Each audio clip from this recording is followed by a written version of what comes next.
Hello student, आपका हमारे YouTube channel में स्वागत है।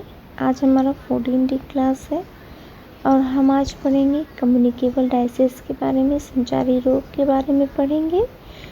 अगर आप भी हेल्थ एजुकेशन ऑफिसर की तैयारी कर रहे हैं तो आपके लिए ये वीडियो बहुत ही हेल्पफुल होने वाले हैं, क्योंकि यहाँ पे मैं आपके हेल्थ एजुकेशन ऑफिसर्स के सारे सिलेबस कवर करा रही हूँ। तो आप भी हमारे साथ जुड़े रहिए, क्योंकि समय बहुत ही कम है और स्टडी बहुत ज़्यादा कर रहे हैं, इसीलिए डेली एमसीक्यू क्वेश्चन मैं लेकर आ रही हूँ और इसके बारे में भी। तो चलिए स्टार्ट करते हैं। उससे पहले अगर आपने हमारे चैनल को सब्सक्राइब नहीं किया है तो हमारे चैनल को सब्सक्राइब कर लीजिए और बेल आइकन को दबाना ना भूलिएगा। चलिए स्टार्ट करते हैं। इसके बारे में देख लेते हैं संचारी रोग की परिभाषा क्या है। तो संचारी रोग वे रोग हैं जो एक व्यक्ति से दूसरे व्यक्ति में फैलते हैं। वे रोग जीवाणु, विषाणु, परजीवी या फंगस से होते हैं। इनका प्रसार सीधे या अप्रत्यक्ष संपर्क से होता है। रोकथाम और नियंत्रण का मुख्य भाग है। दूसरा है रोग फैलने की श्रृंखला, यानी चेन ऑफ इन्फेक्शन। तो देखिए, इसमें जो रोग फैलने के जो कारक हैं वो है एजेंट, ठीक है, रिजर्वायर है जो रोगों का स्रोत है, पोर्टल ऑफ एग्जिट बाहर निकलने का मार्ग, मोड ऑफ ट्रांसमिशन संक्रमण का तरीका, पोर्टल ऑफ एंट्री शरीर में प्रवेश करते हैं, होस्ट संवेदनशील व्यक्ति। इस श्रृंखला को तोड़ने से रोग होते हैं, ठीक है। अगर इसमें से कोई भी एक श्रृंखला को तोड़ दिया जाता है तो रोग होना कंफर्म है। अगला हम देख लेते हैं कि संक्रमण के प्रकार कौन कौन से हैं।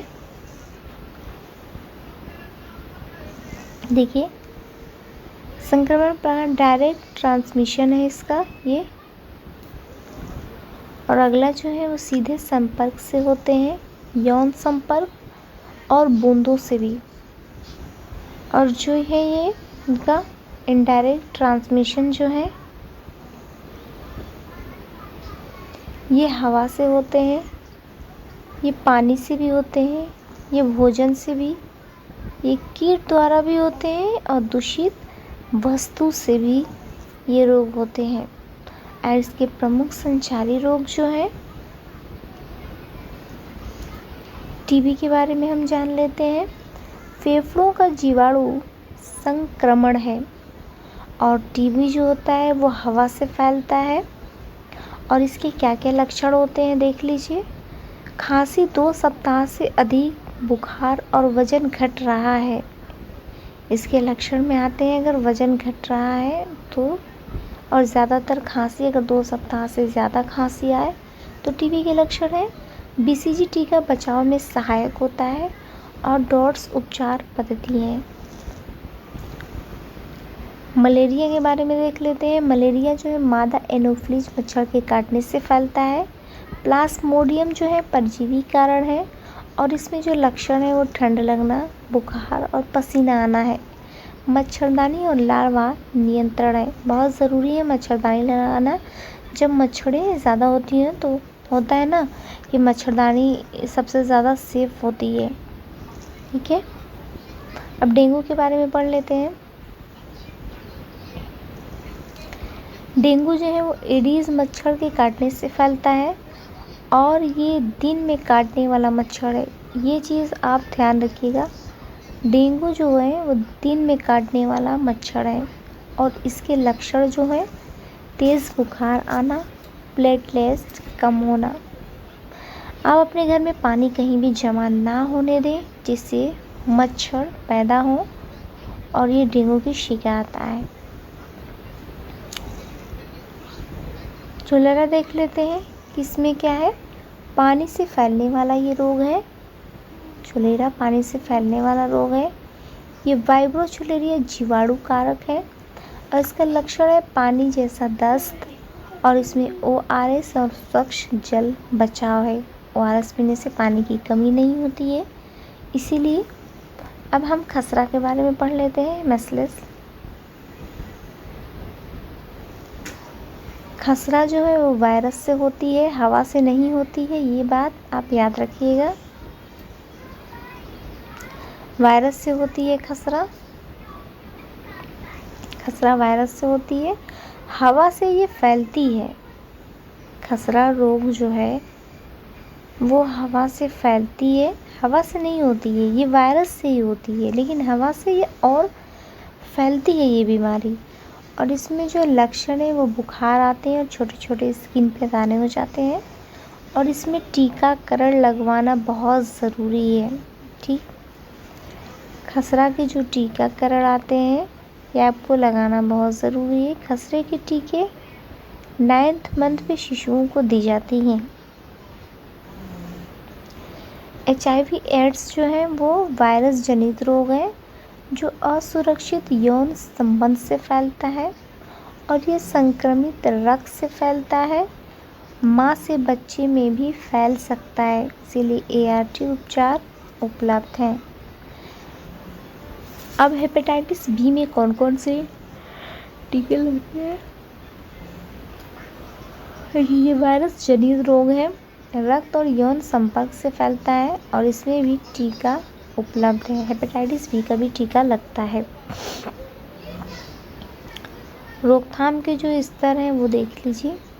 प्राइमरी प्रिवेंशन यानी टीकाकरण, स्वच्छता, और सेकेंडरी प्रिवेंशन में जल्दी पहचान और उपचार किया जाता है और टेरिटरी प्रिवेंशन में जटिलता कम करना होता है। अब टीकाकरण के बारे में जान लेते हैं। इम्यूनाइजेशन रोग से सुरक्षा देता है, सक्रिय प्रतीक्षा करता है और निष्क्रिय प्रतीक्षा, और ये है सामूहिक प्रतीक्षा। टीकाकरण में रोग से सुरक्षा देता है इम्यूनाइजेशन, और ये दूसरा सक्रिय प्रतीक्षा, तीसरा निष्क्रिय प्रतीक्षा और चौथा सामूहिक प्रतीक्षा। नियंत्रण और उपाय जो है इसके, रोगों की शीघ्र पहचान करना है, संक्रमित व्यक्ति का उपचार करिए, आइसोलेशन है, कीट नियंत्रण, स्वच्छ पेयजल, स्वास्थ्य शिक्षा। और इसके जो निगरानी है, राष्ट्रीय रोग निगरानी यानी रोग की निगरानी करता है। ये महामारी की पहचान में सहायक है, शीघ्र नियंत्रण उपाय लागू करता है। हम इसके MCQ पे एक नज़र डाल लेते हैं। यदि संचारी रोग जो है वो किससे फैलता है? केवल आनुवांशिक कारणों से, एक व्यक्ति से दूसरे व्यक्ति में, केवल पोषण की कमी से या दुर्घटना से। तो देखिए, संचारी रोग जो है वो एक व्यक्ति से दूसरे व्यक्ति में फैलते हैं। ठीक है, बी आंसर इसका सही होगा। एजेंट शामिल नहीं है, इसमें दिया कौन शामिल नहीं है, तो चयन आप ये एजेंट शामिल है, होस्ट भी शामिल है, इन्वायरमेंट भी शामिल है। अगर इसमें कोई इन्फेक्शन शामिल नहीं है तो वो है वैक्सीन, इसका सी आंसर सही होगा। टीबी किससे फैलता है? पानी से, भोजन से, हवा से या कीट से? तो अभी हमने जाना था कि टीबी जो है वो हवा से फैलता है, सी आंसर इसका सही होगा। देखिए, टीबी का कारण है वायरस, बैक्टीरिया, फंगस, प्रोटोजोआ। तो टीबी का कारण जो है वो है बैक्टीरिया। टीबी बैक्टीरिया के कारण होती है, बी आंसर सही है। ना इसमें वायरस है, ना फंगस और ना ही प्रोटोजोआ। बैक्टीरिया के कारण टीबी रोग होता है। अब पांचवा देख लेते हैं हम इसका। मलेरिया किससे फैलता है? एडिस मच्छर, क्यूलेक्स मच्छर, एनोफ्लीस मच्छर या मक्खी? तो मलेरिया रोग जो है वो किससे फैलता है? मलेरिया रोग किससे फैलता है? आप बताइए किससे फैलता है? देखिए, अभी हमने पढ़ा भी है, मलेरिया रोग जो है वो एनोफ्लीस मच्छर के काटने से फैलता है। ठीक है, इसका सी आंसर सही है।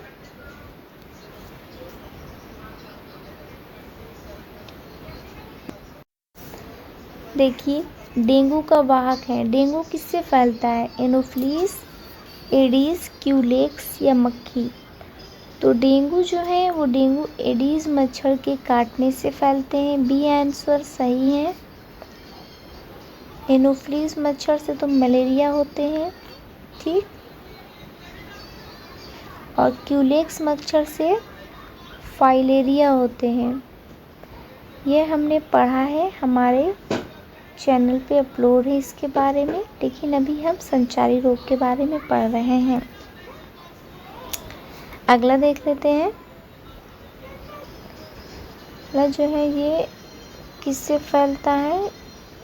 ये पानी से फैलता है। बी आंसर सही है। नेक्स्ट, HIV मुख्यतः किससे फैलता है? हाथ मिलाने से, भोजन से, असुरक्षित यौन संबंध से या छींक से? तो HIV मुख्यतः असुरक्षित यौन संबंध से फैलता है। सी आंसर सही है। हेपेटाइटिस बी से बचाव के लिए क्या उपयोगी है? दवा, टीका, सर्जरी, आहार? तो देखिए, जो हेपेटाइटिस बी का है वो टीका है, ठीक। हेपेटाइटिस बी से बचने के लिए टीका बहुत ज़रूरी है। बी आंसर सही है। मेसल्स किससे होता है? जीवाणु, वायरस, फंगस या परजीवी? मेसल्स किससे फैलता है? तो ये है वायरस। बी आंसर सही है। वाटर बोर्न डिजीज का उदाहरण है? TB, cholera, dengue, measles? Water borne disease का जो उदाहरण है वो है छोलेरा। बी आंसर सही है। वेक्टर बोर्न डिजीज का उदाहरण है? मलेरिया, टीबी, हेपेटाइटिस या छोलेरा? वेक्टर बोर्न डिजीज का जो उदाहरण है, इसका सीधा उदाहरण जाता है मलेरिया से। वेक्टर बोर्न डिजीज जो है मलेरिया का है। ए आंसर सही है इनका। क्वेश्चन किसी भी तरह ये घुमा के पूछा जा सकता है, इसीलिए हर क्वेश्चन टॉपिक को आप बहुत ही ध्यान से पढ़िए। ए आंसर सही है। फुमाइट क्या है? मच्छर, दूषित वस्तु, पानी या हवा? तो ये जो फुमाइट है ये है दूषित वस्तु, कोई गंदी वस्तु है। बी आंसर सही है इसका। इनक्यूबेशन पीरियड है? संक्रमण के लक्षण तक समय, लक्षण से मृत्यु तक, जन्म से रोग तक, इलाज का समय? देखिए, इनक्यूबेशन पीरियड जो है वो संक्रमण से लक्षण तक का समय है, ठीक है। ए आंसर इसका सही होगा। नेक्स्ट देख लेते हैं। हार्ड इम्यूनिटी का अर्थ है व्यक्तिगत सुरक्षा, सामूहिक सुरक्षा, दवा प्रभाव या सर्जरी? हार्ड इम्यूनिटी का जो अर्थ है वो सामूहिक सुरक्षा है। बी आंसर सही है। इसोलेशन किया जाता है स्वस्थ व्यक्ति का या संक्रमित व्यक्ति का, डॉक्टर का, परिवार का? जाहिर सी बात है, जब इंसोलेशन किया जाएगा तो किसी संक्रमित व्यक्ति का ही किया जाता है। बी आंसर सही है। देखिए, ड्रॉपलेट इन्फेक्शन फैलता है हवा में छोटी बूंदों से, पानी से, भोजन से, रक्त से? ड्रॉपलेट इन्फेक्शन जो है वो आपका वो हवा में छोटी बूंदों से ही फैलता है। इसका ये आंसर सही होगा। जूनोटिक रोग फैलता है मानव से मानव में, पशु से मानव में या पानी से या भोजन से? तो जो जूनोटिक रोग फैलता है वो पशु से मानव में फैलता है। बी आंसर सही है। ORS उपयोगी है डेंगू में या छोलेरा में या टीबी, हेपेटाइटिस में? तो ORS जो है वो है छोलेरा रोग में। बी आंसर सही है। डॉट्स संबंधित है, किससे संबंधित है? मलेरिया से, टीबी से, HIV या डेंगू से? तो डॉट्स जो है वो ध्यान रखिएगा कि ये टीबी से संबंधित है। बी आंसर जो है इनका बिल्कुल सही है। अगला देख लेते हैं कि हम क्या है। ये तो टीवी हो गया। रिजर्वायर का उदाहरण है, इसका उदाहरण क्या होगा? मानव, पशु, पानी या सभी। तो रिजर्वायर का जो उदाहरण है वो है आपका मानव से भी है, पशु से भी है, पानी से भी है। तो इसका आंसर होगा डी, सभी आंसर होगा। जहाँ भी क्वेश्चन में उपयुक्त सभी और सभी आता है तो ज़्यादातर सभी आंसर सही होता है। डी आंसर सही है। प्राइमरी प्रिवेंशन का उदाहरण है टीकाकरण, ऑपरेशन, पुनर्वास, दवा। तो प्राइमरी प्रिवेंशन का जो उदाहरण है सीधा सीधा टीकाकरण से है। ए आंसर इसका सही है। HIV से बचाव का जो तरीका है वो क्या है? सुरक्षित यौन व्यवहार, हाथ मिलाना, साथ खाना या बात करना। HIV से बचाव का जो तरीका है वो सुरक्षित यौन व्यवहार है। इसका भी ए आंसर सही है। डेंगू रोकथाम का उपाय है पानी जमा न होने देना, अधिक पानी पीना, दवा खाना या आराम करना। डेंगू से जो रोकथाम के उपाय हैं वो सीधा है कि पानी जमा ना होने देना। आप पानी ना जमा होने दीजिए, वहाँ मच्छर नहीं पनपेंगे और डेंगू की शिकायत नहीं होगी, क्योंकि डेंगू के मच्छर दिन में मिलते हैं।